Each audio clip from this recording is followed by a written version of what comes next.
यहीं पे प्रेस वार्ता करके ये बताया कैसे दिल्ली में खास तौर पे अरविंद केजरीवाल जी की अपनी कॉन्स्टिट्यूंसी नई दिल्ली में, जहाँ पे अरविंद केजरीवाल, प्रवेश साहिब वर्मा और संदीप दीक्षित, तीन दिल्ली के सबसे हाई प्रोफाइल कैंडिडेट्स जहाँ पे चुनाव लड़ रहे थे, वहाँ पे किस तरीके से वोट चोरी और बड़े स्तर पे फर्जीवाड़ा किया जा रहा था, ये हमने कल बताया। और हमने ये भी बताया कि उसके विषय में बार बार प्रेस वार्ता की जा रही थी। अरविंद केजरीवाल जी खुद कर रहे थे, संजय सिंह जी कर रहे थे, राघव चड्ढा कर रहे थे, आतिशी कर रही थी और तमाम इस तरीके की चीज़ें आपको मालूम है। 5 जनवरी को लिखित में शिकायत आतिशी जी द्वारा एज सीएम ऑफ दिल्ली अपने लेटर हेड पे दी, 8 तारीख को दी।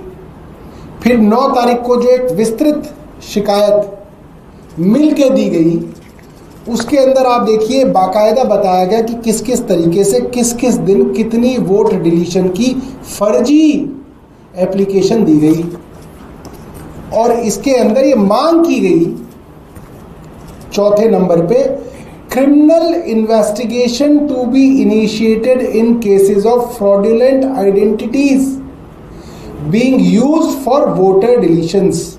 इससे ज़्यादा कोई क्या कह सकता है? लिखित में दिया है, नहीं भी दिया होता तो भी आपको करना चाहिए था। ये तो कोई कह नहीं सकता कि आपने कहा नहीं, हमने तो लिखित में दिया है, मगर नहीं भी दिया होता तो भी करना चाहिए था इलेक्शन कमीशन को। उसके ऊपर जनवरी में शिकायत दी गई, 8 महीने बाद उसके ऊपर आरटीआई लगाई गई। और ये आरटीआई जो हमने लगाई वो उसका जवाब मैंने आपको बताया। हमने पूछा क्या कार्रवाई हुई, तो उसका जवाब आया, disclosure of the said information has no relationship to any public activity और interest, therefore the disclosure of the same is exempted as section 81J of Right to Information Act 2005। किस अफसर ने जांच करी? वही। एफआईआर दर्ज हुई या नहीं हुई? कोई जवाब नहीं। इसको आपने किसको आगे भेजा? कोई जवाब नहीं। कोई लेटर, कोई कम्युनिकेशन, कोई फाइल नोटिंग, उसकी आप कॉपी दीजिए, कोई जवाब नहीं। हर चीज पे ये लिख दिया गया कि इस मामले में कोई भी पब्लिक इंटरेस्ट नहीं जुड़ा, इसलिए ये जानकारी व्यक्तिगत जानकारी है, पर्सनल इंफॉर्मेशन है, इसलिए आरटीआई के माध्यम से चुनाव आयोग ने लिखित में हमें मना कर दिया। आखिरी सवाल हमने पूछा कि क्या चुनाव आयोग के पास इसका करंट स्टेटस क्या है, तो उन्होंने बोला चुनाव आयोग के ऊपर कोई एक्शन पेंडिंग नहीं है, तो इन्होंने इस फाइल को बंद भी कर दिया। हमने ये प्रेस वार्ता की। प्रेस वार्ता के बाद हमने सवाल पूछे और रात को करीब 9, सवा 9 बजे इलेक्शन कमीशन का जवाब आया। इलेक्शन कमीशन ने जवाब दिया कि साहब 9 तारीख को हमें शिकायत मिली थी, हमसे मुख्यमंत्री जी और उनके साथ कई लोगों ने मुलाकात की थी और 13 तारीख को हमने कोई पत्र जो है मुख्यमंत्री को लिख दिया। अभी तक मैं क्या कह रहा था कि मुख्य चुनाव आयुक्त जो राजीव कुमार थे, उनकी भूमिका संदिग्ध थी और आज जो मुख्य चुनाव आयुक्त हैं ज्ञानेश कुमार गुप्ता, उनकी भूमिका संदिग्ध है। आज मैं दावे के साथ कह सकता हूं, चुनाव आयोग पूरी तरीके से इस फर्जीवाड़े को कवर अप करने में लगा हुआ है। चोरी किसने की मुझे ये नहीं मालूम, मगर मुख्य चुनाव आयुक्त और चुनाव आयोग इस चोरी किसने की को छिपाने में पूरी की पूरी भूमिका इनकी है। संदिग्ध नहीं है, इनकी भूमिका है। ये मैं आपको पूरी जिम्मेदारी से कह रहा हूं। क्यों कह रहा हूं? वो चुनाव आयोग जो 9 सितंबर को आरटीआई में कह रहा है कि ये व्यक्तिगत जानकारी है, इसमें कोई पब्लिक इंटरेस्ट नहीं जुड़ा हुआ, इसलिए हम जानकारी नहीं देंगे, वो चुनाव आयोग जो एक व्यक्ति को जिसने आरटीआई लगाई उसको जानकारी नहीं देना चाहती कि तुमको जानकारी कैसे दे दें, ये तो व्यक्तिगत जानकारी है। उस चुनाव आयोग ने कल रात 9:15 बजते बजते पूरी दुनिया को वो जानकारी ट्विटर पे कर दे दी, पूरी दुनिया के लिए ट्वीट कर दिया कि साहब हमने ये पत्र जो है आतिशी जी को लिखा था। इसका मतलब आप खुद फर्जीवाड़ा छुपाने में शामिल थे, इसलिए आप इस फर्जीवाड़े को छुपाने की कोशिश कर रहे थे। आरटीआई का जवाब जो है आप रोक रहे थे। वो इलेक्शन कमीशन, वो चुनाव आयोग जिसका काम है, वो चुनाव आयोग जिसका काम है पारदर्शिता लाना चुनावों की प्रक्रिया के अंदर, वो चुनाव आयोग खुद पारदर्शी नहीं है, खुद उसको पारदर्शिता से कोई लेना देना नहीं है। और उनका झूठ कल रात को 9:15 बजे तक आता आता जो है खुल गया।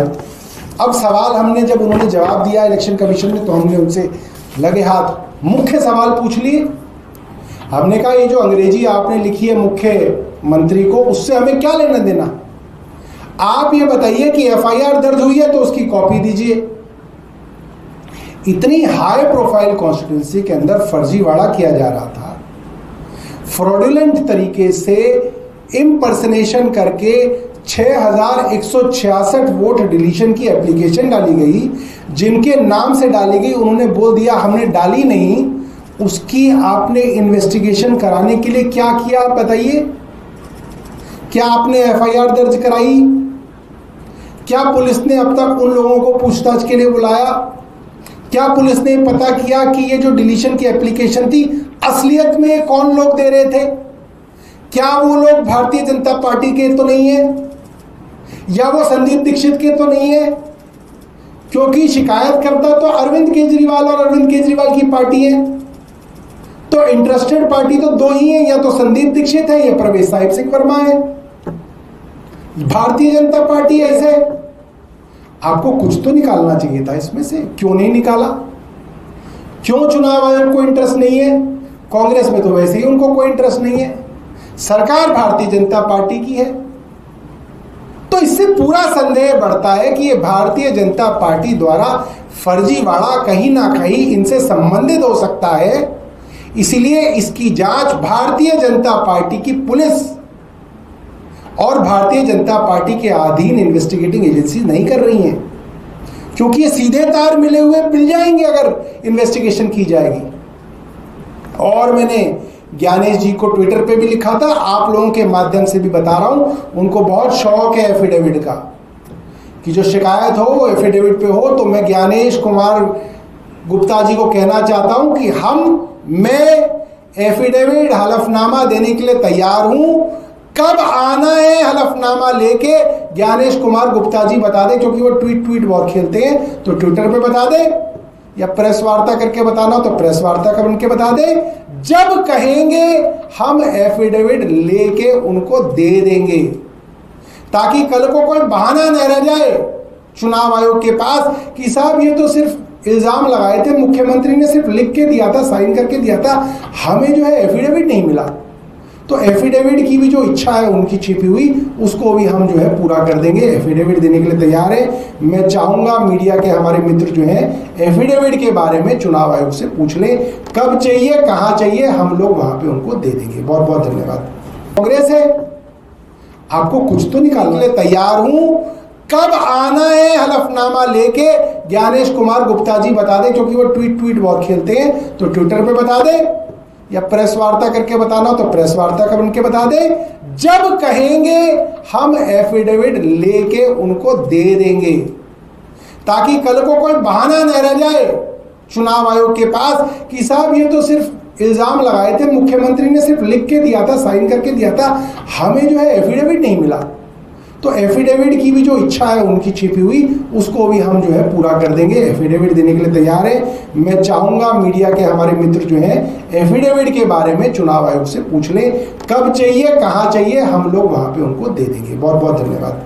देने के लिए तैयार हूं। कब आना है हलफनामा लेके, ज्ञानेश कुमार गुप्ता जी बता दें, क्योंकि वो ट्वीट बहुत खेलते हैं, तो ट्विटर पे बता दें, या प्रेस वार्ता करके बताना हो तो प्रेस वार्ता करके बता दे।